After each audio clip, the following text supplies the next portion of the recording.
Mesdames, Messieurs, bonjour. Très heureux de vous retrouver pour cette nouvelle émission Power Boost. Alors, vous le savez, il y a quelques semaines, il y a eu une bagarre entre un agriculteur et des jeunes qui faisaient du quad sur les parcelles. Et aujourd'hui, c'est compliqué d'être agriculteur en périphérie des zones urbaines. Et justement, on est venu ici tout près de Cergy-Pontoise rencontrer un agriculteur qui vit cela au quotidien depuis des années et voir un peu comment lui gère ces situations. Mais sans plus tarder, le sommaire de cette nouvelle émission Power Boost. Au sommaire cette semaine. Aux frontières de la ville, comment vivent les agriculteurs ? Entre pression foncière, interdiction de construire et précarité des baux, Denis Fumery nous parle de son quotidien d'agriculteur périurbain. Le citadin est-il un voisin comme les autres ? À l'occasion de cette rencontre, nous verrons également comment Denis communique sur son activité d'agriculteur auprès de son entourage. Et enfin, une entreprise qui n'a pas froid aux yeux. Direction les Alpes pour un focus spécial conditions extrêmes avec le nouveau Fast Track Snow, spécialement modifié par Vilton pour le déneigement des routes. On vous souhaite une excellente émission et tout de suite, les news. La saison des semis a démarré en France et depuis quelques années, les matériels et techniques autour de cette activité évoluent. Que ce soit pour tester de nouvelles techniques ou parce qu'ils ne sont pas entièrement satisfaits par leur matériel, beaucoup d'agriculteurs sont à la recherche de nouvelles solutions sans pour autant investir trop d'argent. Aujourd'hui, la plateforme WeFarmUp est un véritable reflet des nouvelles pratiques des agriculteurs. On constate par exemple qu'aujourd'hui, on a eu beaucoup de demandes sur du strip-till et sur du semoir de précision. On note aussi qu'il y a eu de fortes demandes pour tester des semoirs pour semis sous couvert. Pour encourager les agriculteurs à tester la plateforme, WeFarmUp offre 100 € sur la prochaine location de matériel.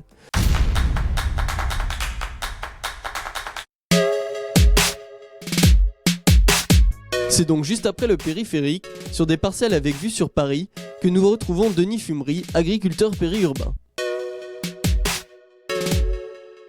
Denis Fumery, bonjour. Bonjour Jean-Paul. Alors quelque part, vous faites de l'agriculture urbaine, vous ? C'est plutôt agriculture périurbaine, puisque c'est la ville qui est venue s'implanter à la campagne. Pour mon usage péri-agricole, c'est intéressant, puisque je peux aller à mes réunions d'instituts agricoles à Paris aisément. Vous êtes quelque part un agriculteur précaire, ça signifie quoi ? Oui, en effet, sur la totalité de l'exploitation, environ les 2/3 sont en occupation précaire. C'est un statut tout à fait particulier qui est souvent inhérent aux gens qui sont vraiment dans le citadin. C'est une location annuelle où vous payez à terme à échoir, c'est-à-dire vous payez le 1er janvier pour l'année en cours, l'année à venir, et puis à tout moment, si la ville a besoin pour ses besoins, si la collectivité a besoin de construire par exemple, eh ben, elle réquisitionne ses biens sans s'occuper si c'est cultivé ou pas cultivé.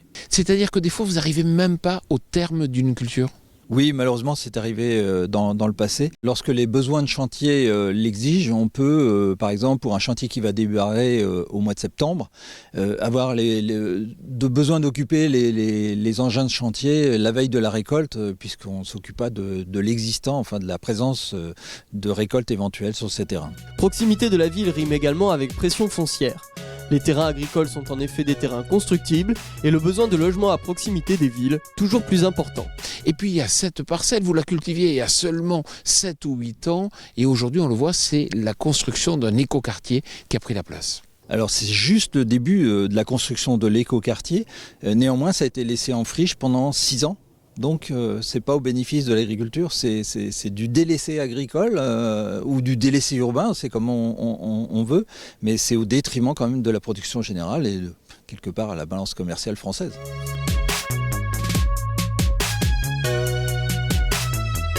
Souvenez-vous, il y a un an, je vous avais fait découvrir un Xerion classe équipé d'une lame pour pousser en haut du col du Grand Bornand des masses impressionnantes de neige. Mais vous allez voir, cette semaine, nous étions en haut du col du Lotaré pour découvrir les nouveaux Fast Track avec les équipements neige.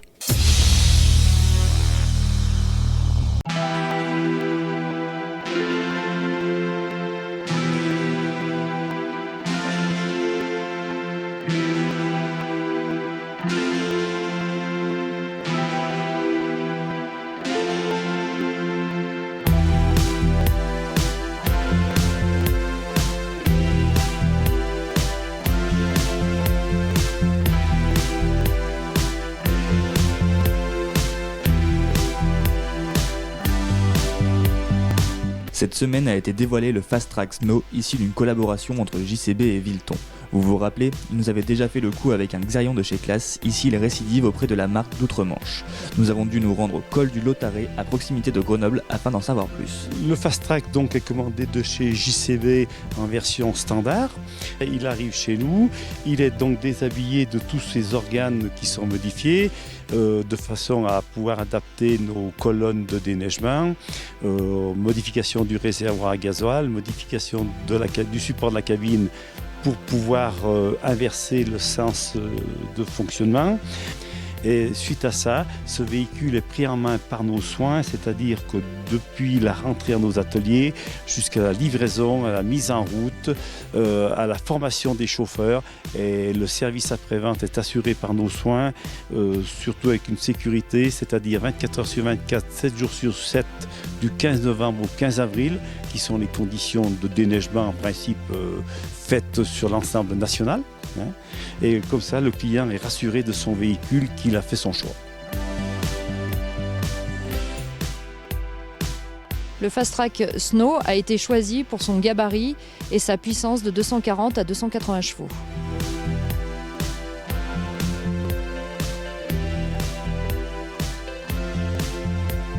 En effet, d'année en année, on constate qu'il y a de moins en moins de neige en montagne. C'est pour cela que les communes et stations sont à la recherche de véhicules polyvalents pouvant être utilisés l'été. Les chargeuses sont donc de moins en moins utilisées à ces tâches, remplacées par des tracteurs qui, comme celui-ci, peuvent être employés comme épareuses l'été.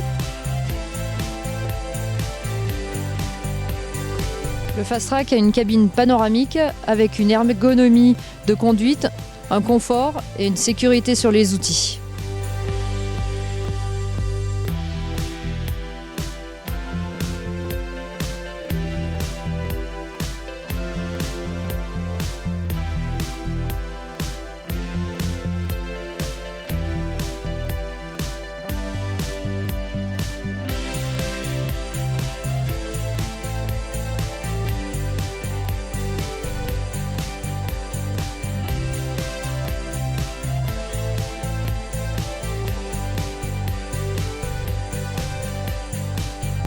Aujourd'hui, il est important pour nous de se diversifier sur différents secteurs. Bien sûr, nous vendons des fast-track dans le domaine agricole, pour le transport aussi dans le BTP.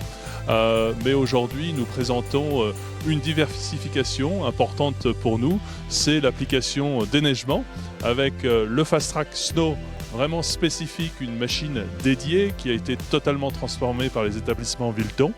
Mais aussi un fast-track, un tracteur plus classique, que les entreprises de TA, que les entreprises agricoles peuvent acheter et utiliser sur leur exploitation ou en transport, mais qui, lors des périodes de neige, peuvent équiper la machine avec une lame, avec une saleuse, avec une étrave, pour pouvoir travailler dans le déneigement.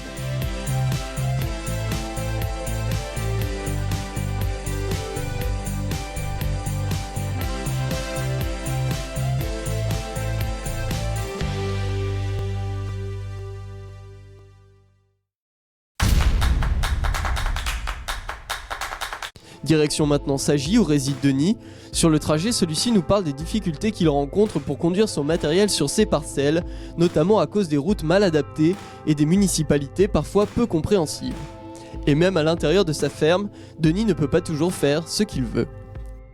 Denis Fumery, c'est vrai que là on voit ce tracteur, on voit que la peinture a un peu souffert. Pourquoi ? Parce que vous n'avez pas le droit de construire un hangar pour mettre votre matériel à l'abri ? Alors oui, tout simplement parce que j'ai la malchance d'avoir une exploitation qui se trouve en zone urbaine, mais plus précisément sur un poste qui ne m'autorise pas à construire de l'agricole.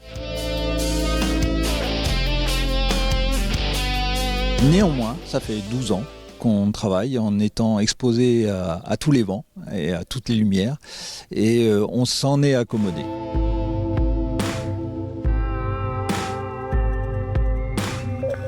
Autre aspect de la vie en bord d'agglomération, la cohabitation avec certains groupes, souvent des jeunes, qui ne font pas forcément la différence entre champs cultivés et terrains de jeu. Une incompréhension qui mène parfois à des altercations violentes, comme à Lille, où un agriculteur s'est fait agresser après avoir voulu empêcher un rodéo de motocross dans son champ. Alors on voit sur cette photo qu'effectivement il y a des jeunes avec des quads qui sont passés souvent sur cette parcelle. Comment vous avez fait? Comment vous les avez rencontrés? Vous êtes allé justement essayer de leur expliquer? Alors, le premier week-end, je les ai pas vus, j'ai constaté les dégâts. Et le deuxième week-end, j'ai eu la chance d'avoir un de leurs quads qui est tombé en panne. Et j'ai pu les approcher et leur expliquer. Et de ce fait, ils ne sont jamais revenus.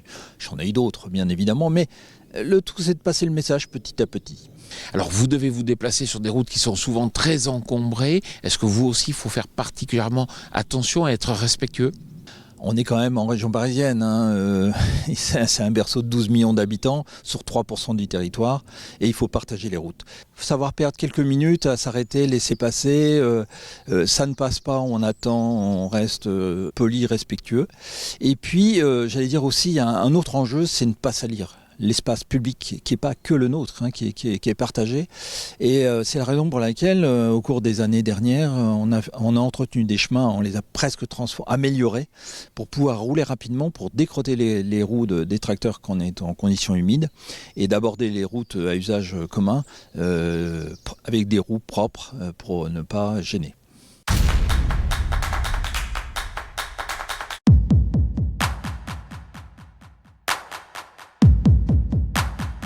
Être agriculteur près des villes, c'est avoir des milliers de voisins qui ne sont pas toujours au courant de la réalité du métier. Communiquer d'accord, mais pas toujours facile de savoir par où commencer.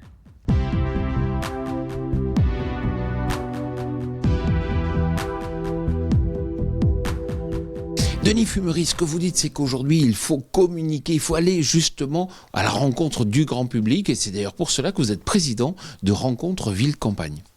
On ne peut pas travailler auprès de nos voisins citadins sans rentrer en relation avec eux.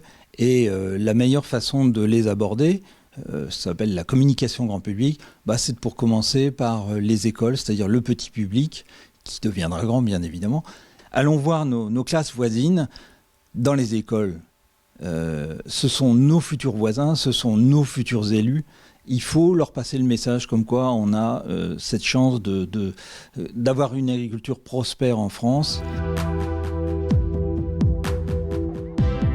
J'allais dire, si je regarde la météo mondiale tous les matins, je m'aperçois par exemple que ce matin au Soudan il y avait 44 degrés et en Antarctique il y avait moins 55. C'était la réalité de ce matin. Et nous, on est sous des auspices qui sont plutôt favorables. Il faut en tenir compte. Il faut le rappeler aux enfants. Il faut rappeler également qu'on ne cultive pas de bananes dans la métropole. On la trouve ailleurs. Et il faut rappeler ces enjeux-là. Il faut aussi parler un petit peu de l'histoire française et les difficultés qu'on a pu connaître. Le mot famine en France, on le connaît plus sous sa forme concrète. Ça, c'est important. C'est quand même un grand progrès de l'agriculture d'aujourd'hui. Et il faut le mettre en avant. Denis Fumery, merci beaucoup pour votre accueil. Merci Jean-Paul, ce fut un plaisir de partager toutes les émotions qu'on peut ressentir au quotidien dans notre profession.